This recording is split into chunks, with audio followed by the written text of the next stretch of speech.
still dropping it.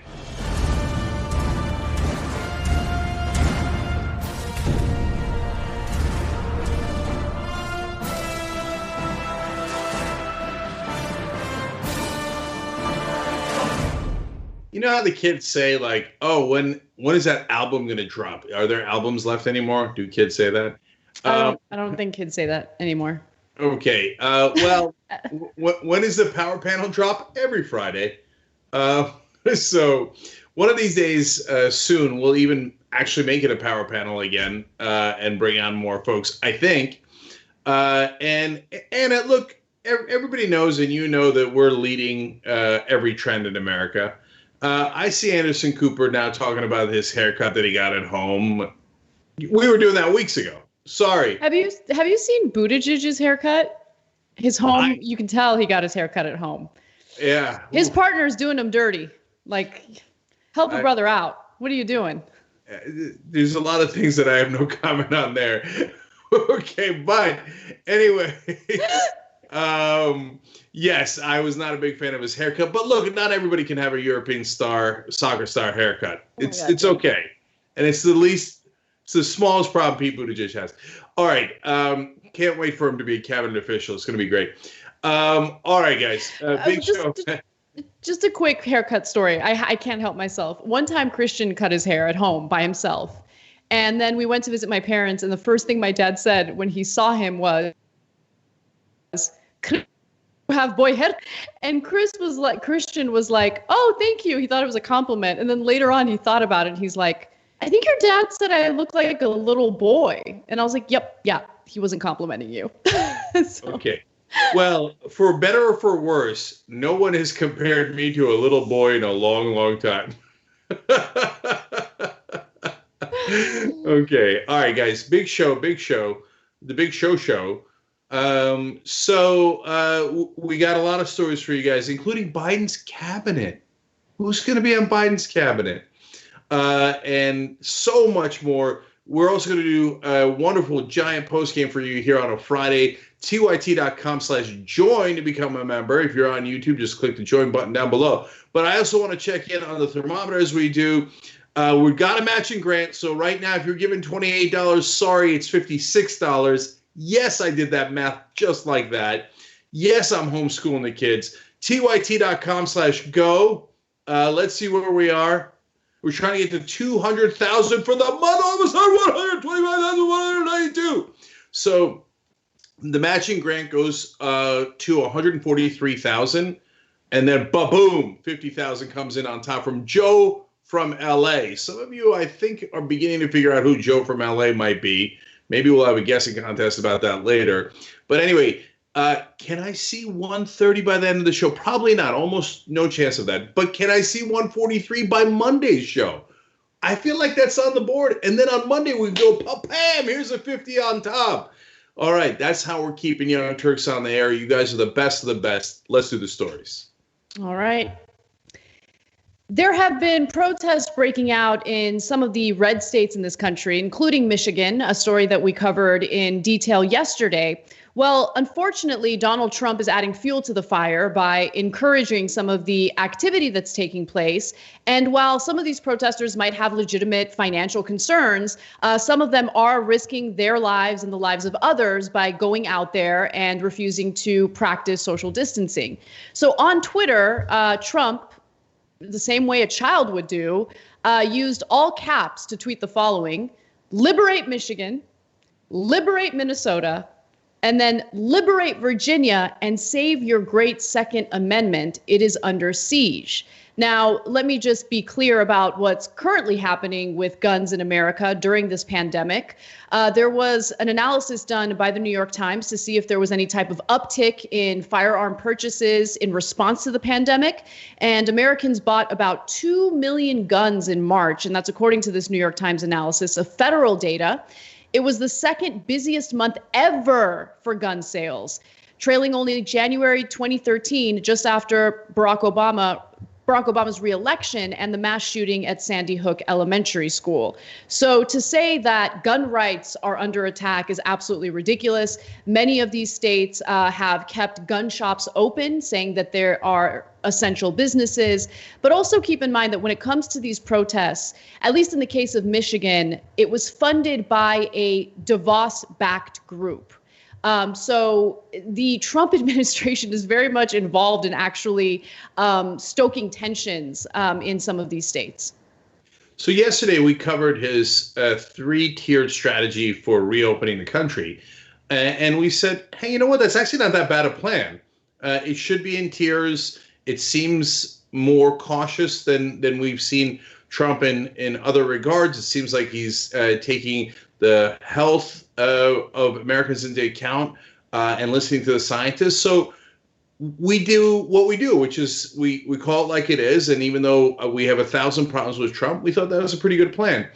So today he comes and undoes all of it by these insane tweets where what do you mean liberate Michigan? What does that mean? I mean, people went to the Capitol there with "Don't Tread on Me" flags, let alone the Confederate flags. Even some swastikas were spotted. But I have to assume, and I hope to God, that that's a tiny, tiny minority. But even so, clearly, very animated right-wingers, by the way, with weapons, went to the Capitol. And so when he says liberate Michigan, well, it's obviously a reference to the movement that thinks that those states should reopen quicker. So then why'd you tell us about the 3 stages and the 3 tiers and how we're going to take this one step at a time if you're going to turn around the next day and go, screw the 3 stages, liberate the state? Okay, I mean, that is at a bare minimum. It is wildly irrational, totally counter to the plan that he announced yesterday. It makes it super obvious that he had nothing to do with that plan and doesn't really believe in that plan. He believes in wild screaming on the internet, liberate Minnesota, right? And then now, of course, the worst part of it is not that he believes in a different plan. That clearly incites violence. So you got people going with weapons to the state capitals already, and you're telling them, go finish the job, liberate the state. And then when you put in the Second Amendment reference in Virginia, it removes any doubt at all. There is no Second Amendment issues. Right now, people, as Anna pointed out, are buying guns at record rates. So why is he referencing guns as he's writing in all caps, liberate these states? That is so dangerous.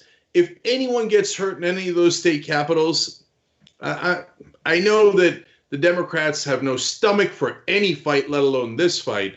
But I swear to God, he should be impeached again. We can't have this deranged madman as our president at any time, let alone these times.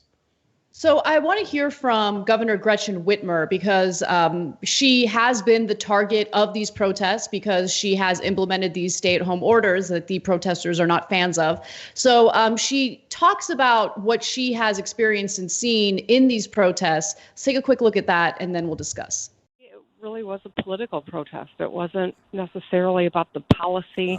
You know, people said that they would drive by and not get out of their cars and would practice the CDC safe, the guidelines. They congregated at the Capitol without masks, standing close together. I saw an adult passing candy out to kids, bare hand to bare hand. These are people that came from all different parts of our state, congregated, did all of the things we know put people in danger, and then they're going to go back to those rural parts of Michigan and possibly take COVID-19 with them, or pick it up at a gas station as they filled up on the way in or the way out of town. I mean, this is how COVID-19 spreads, and it was definitely a political rally. I've not often seen a Confederate flag at the state capitol, and there were a few of them. There was someone that had signs that had the swastika on it. So I think she's right. I think that there is some portion of these protesters who are not interested in any honest dialogue. They're bad actors. They're showing up to further escalate tensions. I have no love for anyone who shows up in a threatening manner with guns or any type of weapon. Don't love the Confederate flags, obviously. But the thing that I worry about is there are people in that group. And look, they've been misled for decades about what can be done for them. And they think that they need to rely on themselves. And the only way that they can live is if they go out there and work. So some of these people are small business owners. Some of them are struggling to put food on the table for their kids, for their families. And so that's the reason why they want the state to open up, the government to open up, the country to open up, because they don't think they can rely on any type of financial assistance from our federal government. And they're not wrong in thinking that. Think about how incredibly difficult it's been to get those stimulus checks, that one-time stimulus check. And even when it comes to the unemployment that's been, fought for by Democrats in Congress, the unemployment systems in all these states are overwhelmed and they're not able to get through. So I just want to make sure that we differentiate the crazy people who are just trying to cause problems. And then the people who have legitimate concerns. I don't think that it makes sense to put yourself in harm's way to protest these issues. But when you're desperate and you feel like you have nothing else to lose, people do things like this. And we need to think about actual solutions rather than just trashing all of them as, the same type of protester, because I don't think that's the case. Well, I mean, I love how open-minded you are about it. And in a sense, you're describing the Trump voters from 2016. Half of them were deplorable, and half of them were just economically frustrated. And their economic frustration was then led in a misdirected into other directions, including racial directions against Latinos, immigrants, Muslims, etc. So it's a combination of those things. And you see that here. I mean, the Confederate flag, it's Michigan. It doesn't get much more north than that. And if you don't know, by the way, Virginia actually asked Michigan to secede from the Union during the Civil War. And Michigan said something to the effect of, I'm paraphrasing here, and I read it yesterday, we have no interest in joining a bunch of traitors.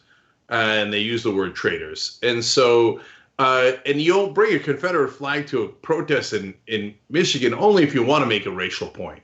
And in this case, okay, let me give you the example of what happened in New Jersey. This is happening, unfortunately, in nursing homes throughout the country. But they found 17 dead bodies in a morgue at a one particular nursing home. They go to investigate further. Turns out coronavirus has ripped through the place. 36 dead overall, 120 infected. Now, why do I tell you that in the middle of this story? Because they're not kidding.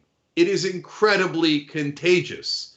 So it's not a matter of opinion. It's a matter of fact. So when these folks get all riled up thinking, no, they're doing this for some political reason, and they're trying to tread on me, and this is an anti-Trump effort, and that's why you see all the pro-Trump protesters there, and in reality, it's not that contagious.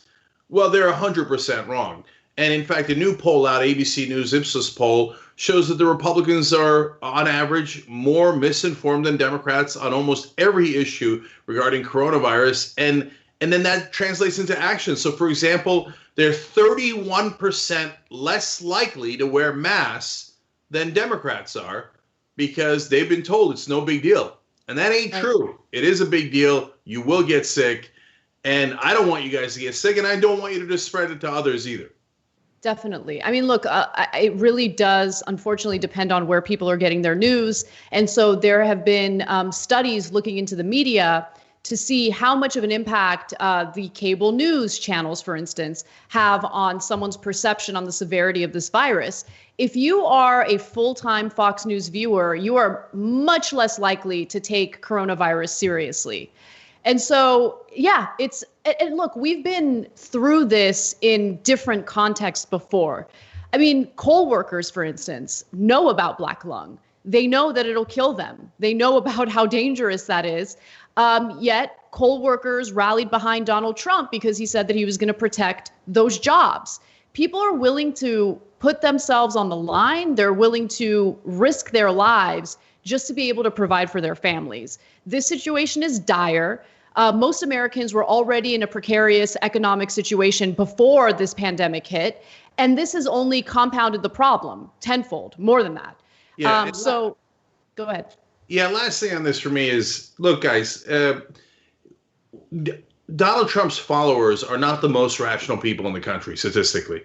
And so when Trump eggs them on by saying, go liberate a state, and by the way, of course, he only picked swing states with Democratic governors. Right. And so with a very specific political purpose, and if he had said, if he'd used more careful language, hey, we need to get rid of those Democratic governors and make sure we elect Republicans, there'd be nothing wrong with that statement. It's a perfectly normal statement. Going and saying, go liberate those states right now when there is no election, and in its context, and Fox News had just done a segment on this, that's of course why he went and tweeted these things. In the context of right-wing protesters going there with weapons, that's a call to violence. And imagine if he's really low in the polls and we're close to the election, or he's lost the election, and remember, he doesn't go out of office until January 20th. What is he going to call for in the meanwhile? How much violence is he going to insinuate, and how much are his unstable fans going to listen to that? I'm almost surprised there hasn't been violence yet. And you know, cross your fingers that we make it through the weekend without someone doing something crazy because Trump told them to. He's their cult leader, and they listen to him without question. So he set up a very, very dangerous situation here. All right, well, let's move on to our next story. Now that Donald Trump has made a number of massive mistakes in responding to coronavirus, it's important to hear from his political opponents, namely the person who's going to be running against him during the general election, Joe Biden. So Joe Biden recently had an interview on CNN speaking to Anderson Cooper and Sanjay Gupta. Let's hear what he had to say about Trump's handling of this pandemic. Found testing. It's about testing, tracing, and treatment. And still we're way behind on the testing piece. And I don't quite understand why we're taking so long to do the kinds of things that have to be done. You know, there's during World War II, where Roosevelt came up with a thing that was totally different than he called it the World War II. He had the War Production Board. Well, I don't know why we don't set up something like a pandemic production board, where we open up things that oversee surging production to test kits and lab supplies, coordinating the distribution to states, identifying and testing sites and sufficient trade personnel to staff these things. Let me just note, Biden did release what the plan should be in responding to COVID-19. And obviously, it's much better than anything that Trump's done. But clearly, just from watching that video, Biden continues to struggle in communicating, a message that really resonates with voters. So there's two parts to that. There's the plan itself and what it indicates. And then there's Biden's performance, for lack of a better word. So in terms of the plan, I think that Trump's three-tiered plan from yesterday is fine. I think his liberation plan from today is a disaster and shows you exactly what's wrong with Trump and why you couldn't ever not vote, in my opinion, for the credible candidate against Trump. I mean, your choice is anyone versus the fascist madman who's running around telling people, liberate Michigan, liberate Minnesota, and bring your guns in Virginia. So, and references the Second Amendment. So that's a no-brainer. But I think his three-tier strategy was fine. We talked about it on the show yesterday. Biden is adding on top of that, for God's sake, we got to do testing. And the president is responsible for making sure that we have a good testing system, which is absolutely critical throughout the country. So, Cenk, I got to jump in, sorry, because the one thing, there are a few things, but one of the things that really does differentiate Biden from Trump is that Trump, even with his new plan to slowly reopen the country, does not want to be held responsible for testing. He thinks that the individual states should be held responsible. They need to deal with it on their own, whereas Biden offers a more, central solution, having the federal government step in and do what it's actually supposed to do. Go ahead. 100%. And I think Biden's plan is definitely better. So what does that indicate then? Well, it indicates that Biden has a better team. So these are not individuals. Although with Trump, he almost is his own team because he doesn't take anyone's counsel and he's too stupid to ever listen to anyone who's smarter than him, which is just about anybody. Whereas Biden does take counsel. He does have a team around him, and they do come up with good, smart, efficient plans. Now, in a normal world, I have issues with some of their plans. I think they're too pro-corporate. I can go on and on. But in this context, you want someone you want a team that's smart, efficient, and manages the crisis well. And clearly Biden is way better than Trump on that. Then you get to the performance part. And look, we're all on pins and needles every time Biden talks. And you know it too. I don't care if you're the biggest Biden supporter. You hold your breath like, is he going to be okay? Oh, that's a big, long 10, 15-second stumble in the middle of that answer. Yeah. Oh, he made it out. Okay. All right. He salvaged it at the end. And, I guess it's okay by the time you look at it in its totality. But we all feel like Dr. Sanjay Gupta in that segment, where we're all looking like this. No, it's painful to watch. And I get it. People get offended when you state the obvious, like this isn't an isolated incident. I mean, how many examples do you need from the last month that show that he really does struggle in communicating? He forgets things. He clearly had notes on his lap that he had to keep looking down on. And that worries me, right? For all the Democratic voters, I'm not even talking about, the politicians and the so-called establishment. I'm talking about the voters who are gaslighting people on social media and pretending as though these issues don't exist. They exist, and that it's going to be a problem when Biden's going to be up against Trump on a debate stage. And, we'll see if that even eventually happens. I hope it does under safe, circumstances. But it's a problem that needs to be addressed, talked about, and this gaslighting is what's driving me insane because we all see it with our own two eyes. We hear it with our two ears. And Jason Johnson's an example. He went on Twitter and was like, I'm going to unfollow anyone who claims that Joe Biden is experiencing cognitive decline. Okay, see you later. Don't care. But really, you're going to pretend like this doesn't exist? It exists. It's a problem. Yeah. Look, they are going to pretend that, but our job is to be honest. So now, does that mean that you should vote against Biden and in favor of Trump? No, Trump's also in mental decline, and his decline started at a much lower point. So at least Biden at some point was an intelligent human being, and is still arguably intelligent, but is in some degree of decline, whereas Trump was a mess to start with and then started declining. And Trump has fascist not just tendencies, but he has begun to do the fascism and called for violence in essence in the streets with this Liberate talk and 1,000 other things that he's done. Calling for people, right-wingers, to exercise their Second Amendment rights in Virginia. It's not like we didn't already have a massive right-wing protest in Virginia that turned violent, i.e. Charlottesville. So between a guy who's got cognitive decline and another guy who's got cognitive decline and is a fascist, and does not believe in our form of government, that's a no-brainer. And so you say, democracy. You're going to vote for the guy in mental decline? Yeah, easily, because they're both in mental decline, and the other guy's way worse. So, but that's the choices we have thanks to the establishment. And every 4 years, we fight like hell in the primaries, and honestly, we lost. We lost both times, and so we get stuck with what the establishment wants, which is a guy we're all crossing our fingers can cross the finish line.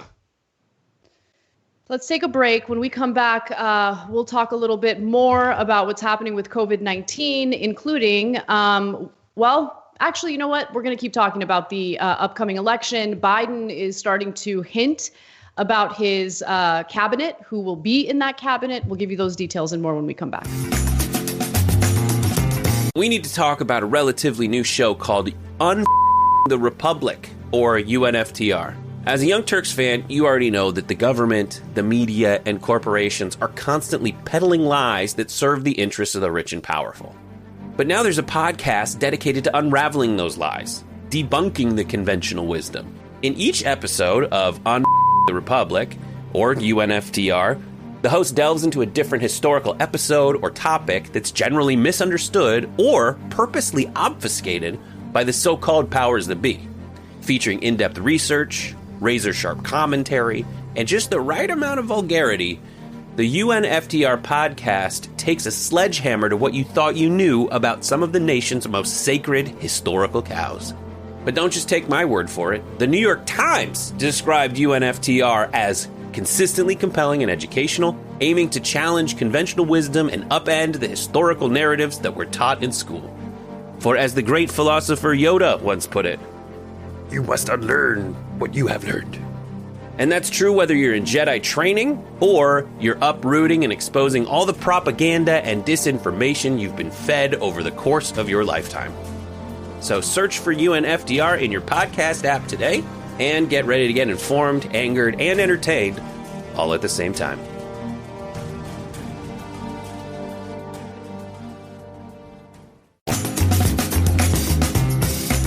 All right, back on the Young Turks. I'm going to read comments for you guys, and I've got to tell you about Aspiration too, though.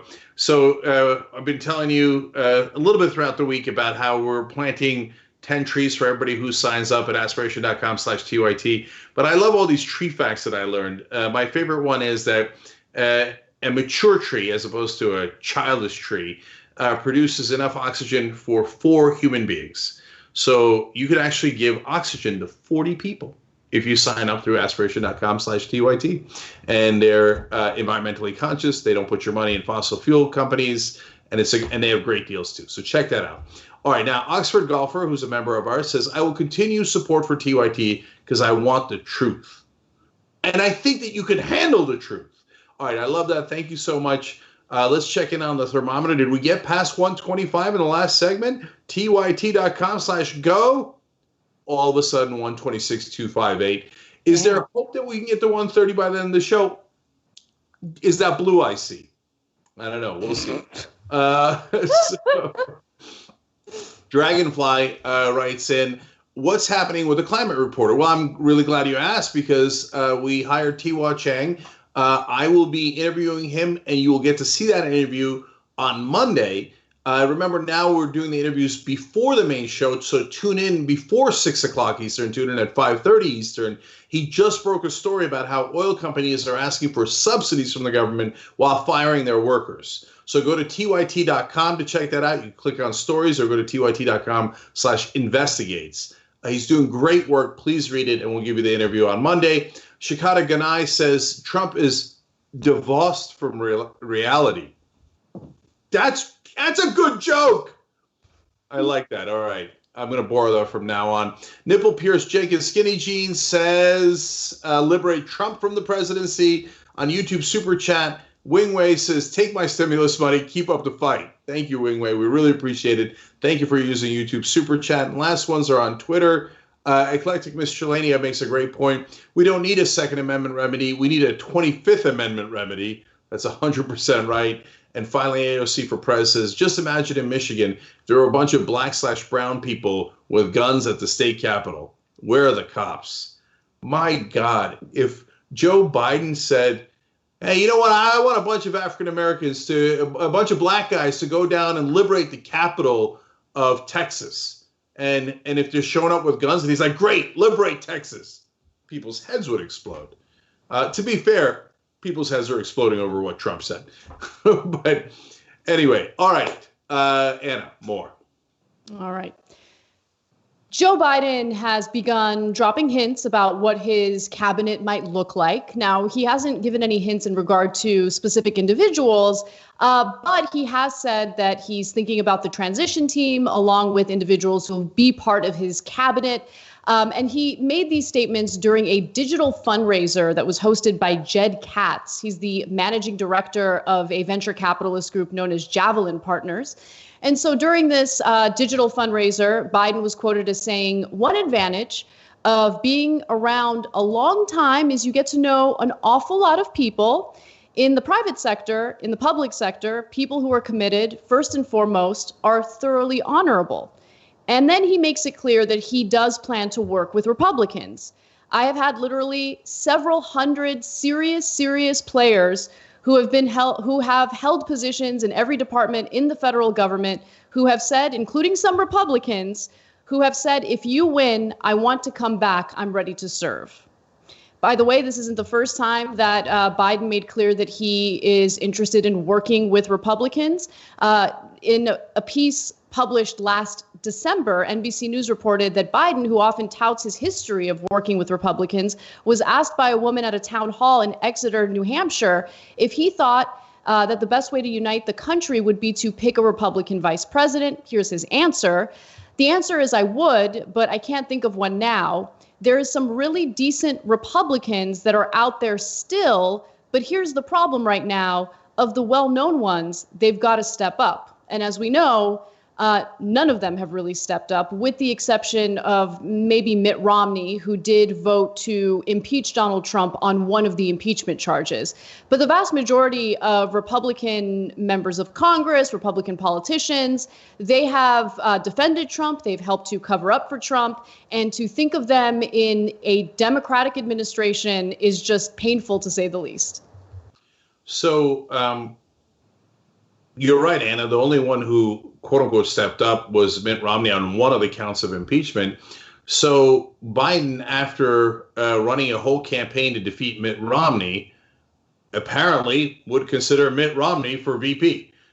I mean, and then people say, hey, there's huge difference in the parties. And in some cases, like the Supreme Court, there are big differences. But in a lot of cases, which the media will never acknowledge, there aren't that much differences.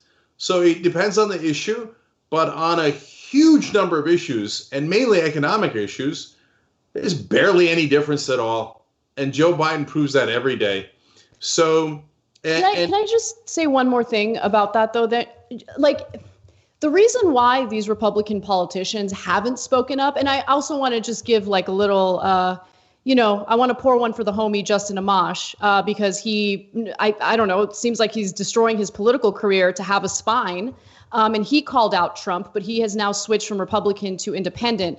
But I will say, look, Donald Trump's approval rating among Republican voters stands at 93%, which is why these Republican lawmakers refuse to speak out against Trump, because they're looking out for their own political careers, right?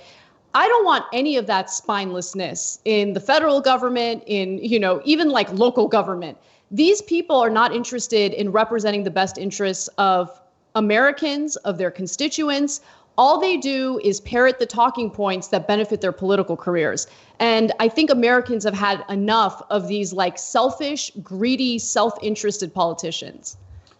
So we're not ideologues. If Republicans want to come in our direction, we're happy to have them. Criminal justice reform was a progressive idea, and a lot of Republicans voted for it. Great. Josh Hawley is a crazy right-winger, senator from Missouri. I disagree with him vehemently on a huge percentage of issues, but he's also a bit of a populist, and from time to time he's right about the banks, in which case, great. Then I'm happy to agree with him, and because he's agreeing with us. But when Biden keeps reaching out to establishment Republicans, the fact that they're not Trump does not help at all. Okay, yeah, they're not lunatics. That's a very, very low bar. But at the end of the day, the reason that Biden doesn't mind reaching out to corporate Republicans is that, again, on economic issues, there's barely any difference between corporate Democrats and corporate Republicans. So if you wanted to put a Republican in charge of civil rights in the Biden administration, well, that'd be nuts, and Biden probably wouldn't agree. Doesn't have a great record on civil rights himself, but that's a category that Democrats do way better than Republicans on. But if you're going to talk about tax cuts, or you're going to talk about economic issues, Biden thinks, what's the difference? And he's probably right. So I put in Amy Klobuchar, or I put in Mitt Romney. They're both going to agree, give the rich most of what they want, give corporations almost everything they want. And so, yeah, and this is what we warned you about. But older Democratic voters watched people on TV and they didn't listen. And they thought, no, he's going to be a great Democrat. Well, be careful what you wish for. So now, if Biden wins, he might put a bunch of Republicans on his cabinet. But honestly, like I said, what difference does it make? Because if he puts corporate Democrats instead, they're all going to agree to the same policies. Democracy. So depressing. Anyway, all right. Well, let's move on to a feel-good story, because they exist. We got to take the wins where we can get them. So recently, we've been talking quite a bit about David Dayen's incredible reporting in the American Prospect, and good journalism actually yields incredible results, which is what we've seen with USAA. This is a financial institution that caters, or is supposed to cater, to our veterans. They provide banking for veterans. Well, through David Dayen's reporting, we found out that USAA was actually garnishing the stimulus checks that veterans were receiving, or through direct deposit into their USAA checkings accounts. So according to his reporting, USAA, the veterans serving financial institution, took $3,400 in CARES Act payments from the family of a disabled veteran to offset an existing debt, denying the family emergency funds during a time of personal economic stress. The spokesman for USAA, responded to David Dayen's request for comment and said a stimulus payment could be reduced when we execute legal garnishment or lien requirements. A reduction can also occur in circumstances when the stimulus payment is deposited into an account with a negative balance. Now, accounts sometimes, or oftentimes these days, do have negative balances because people will overdraw. And they do it because they're desperate, and they start to accumulate overdraft charges. And so in a lot of cases, if you get your stimulus check deposited in one of these accounts that has a negative balance, the money will go toward paying off that negative balance. And so Carrie, the wife of this disabled veteran, told the American Prospect, "I'm out of work and my husband is injured and can't work. We don't know where rent is going to come from now. It was going to help my 18-month-old get her meds. I'm at a loss for words. They don't care." But luckily, through David Dayen's reporting, USAA ended up changing course and responded by saying, for members with negative deposit account balances, USAA will pause the collection of a negative account balance existing at the time their stimulus payment was deposited for 90 days. This will allow members to access their full stimulus payment to help cover the costs of rent, food, and other important necessities. Actual journalism is important. I wish we had more of this. Yeah. So first of all, yes, a lot of times people do owe money. They do legitimately owe it. And hopefully once we get past this, they'll have enough to repay those loans, etc. But you have to understand, a lot of times that's not even the issue. It'll be dead bank accounts, and they'll keep charging fines, and folks won't even know about it. And so if the stimulus check is sent to that account they're not using anymore, the bank then grabs it and says, oh, well, you had these penalties. I don't care that you didn't know about it. You should have closed down the account. Ha ha. And they'll grab the money. So now, and by the way, when bankers have giant toxic assets, nobody goes to them and goes, oh, personal responsibility, and we're garnishing your stuff. No, the Fed just buys it from them at whatever price they set. So there's never any responsibility for the giant banks. So I love this journalism by David Dayen. Wonderful work. Look, we started talking about it before it got results, because we were like, this is absolutely right. It's an absolute outrage. He's done some great reporting here. The big difference between the left-wing critique of the media and the right-wing critique of the media is the right wing wants to destroy the media and replace it with their own propaganda because they don't like facts. And the same thing they do with professors, scientists, and you name it. Whereas the left wing actually wants the journalism to be better, to actually give us facts rather than the political propaganda that the mainstream media puts out, which is biased in favor of so-called centrists, which is really an excuse for corporate media to support a corporate agenda. But we're not against journalism. We love journalism. We'd love to see actual journalism like this one. And when you see it in action, you see it actually affects people's lives and brings you positive change. And then it was leveraged by veterans groups in this case to say, oh, no, you're not going to do this to our veterans. And then the USAA got scared because people are going to start to withdraw money from their accounts because of what they're doing to veterans, et cetera. Now, that's wonderful and great results. Now let's go do JP Morgan Chase. Yeah. JP Morgan Chase was one of the only banks that responded to David Dayen as well. And they said that they would work with customers to prevent this type of behavior, like type of action from happening with their bank. But they were a little vague in their response. So I'm really curious to see how JP Morgan Chase customers are being treated at this difficult time. But that was the only other bank that said anything. All of these big banks that have taken giant bailouts have not committed to ensuring that their clients, their customers, get this money that they desperately need. So that's where we are. Credit where credit is due. At least JP Morgan Chase responded. And if they're actually following through with that, great. And I'd love to give them credit for that. The other banks didn't even respond. They're in worse shape, and they're obviously going to do it. But really, it's not the job of Bank of America to protect us from Bank of America. It's the job of the government. And so the real problem here is Steve Mnuchin, who was a fraudulent banker to begin with. That's how he made his money. That's how he got his reputation. So, of course, he's letting the banks do this. As David Dayen originally reported, they were asked, who the Federal Reserve was, the Treasury, et cetera, are you going to let banks just simply take the $1,200 to garnish people's money without asking them? And basically their answer was, yes, we are. And that's their fault. It's the Trump administration and all those guys who allow that robbery to happen in the first place.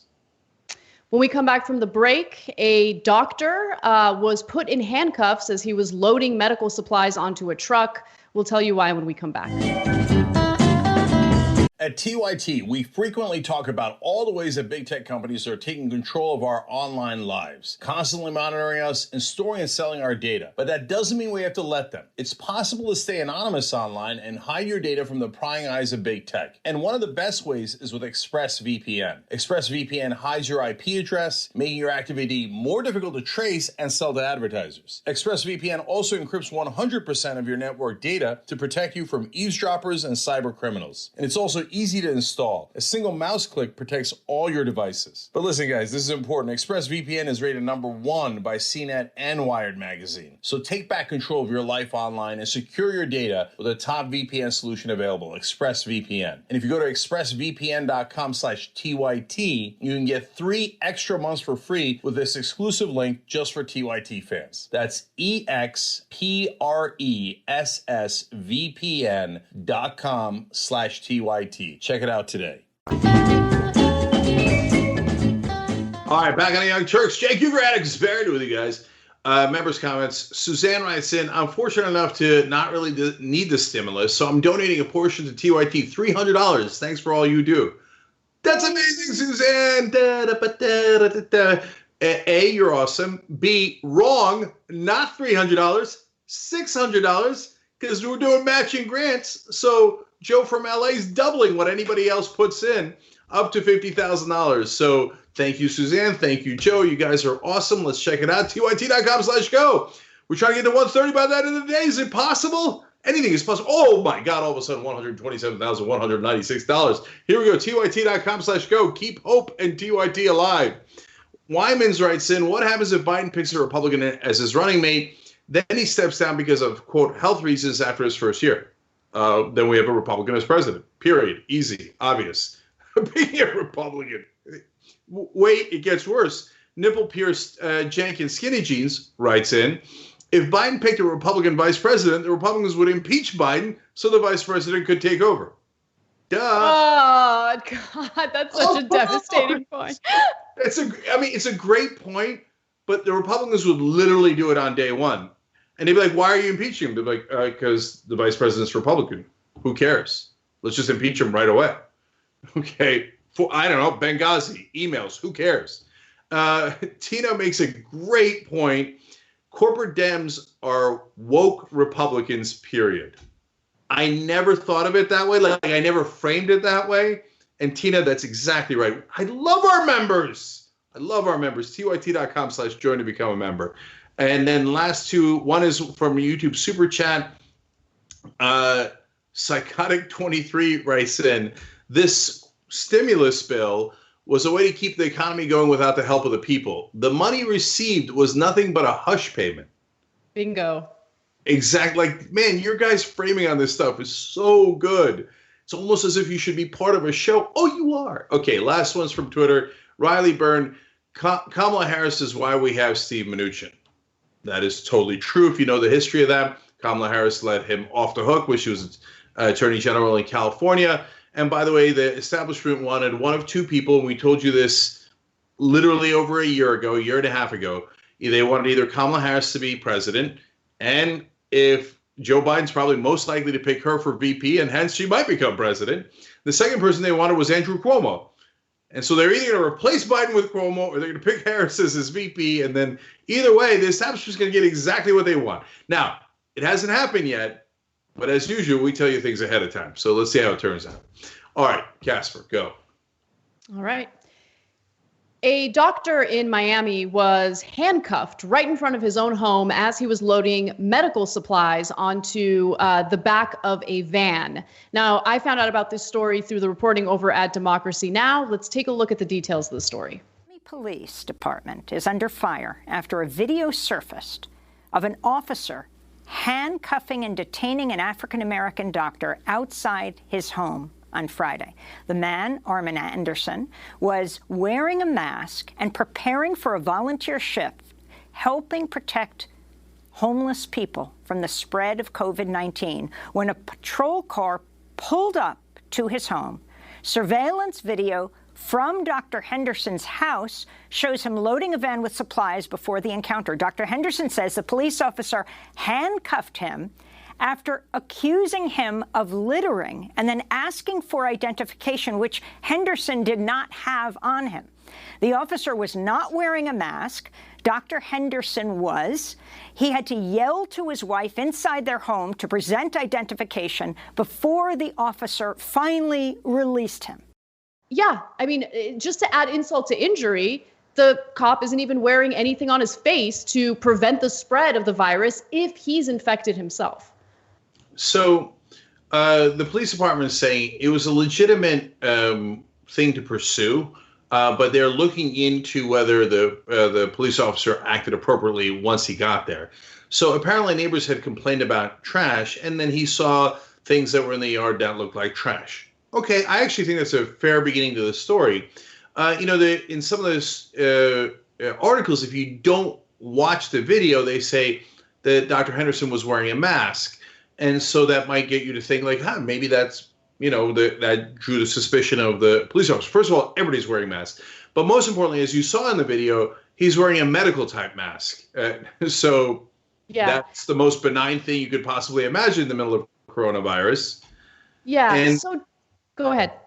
Yeah. And so, but once you get there and the guy says, I'm a doctor,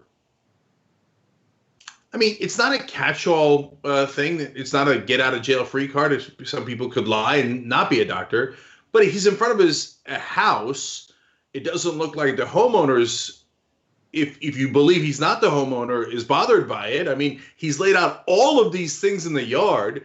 There's so many context clues that gets you to think, maybe he owns the house. Maybe he's not lying when he says he's a doctor.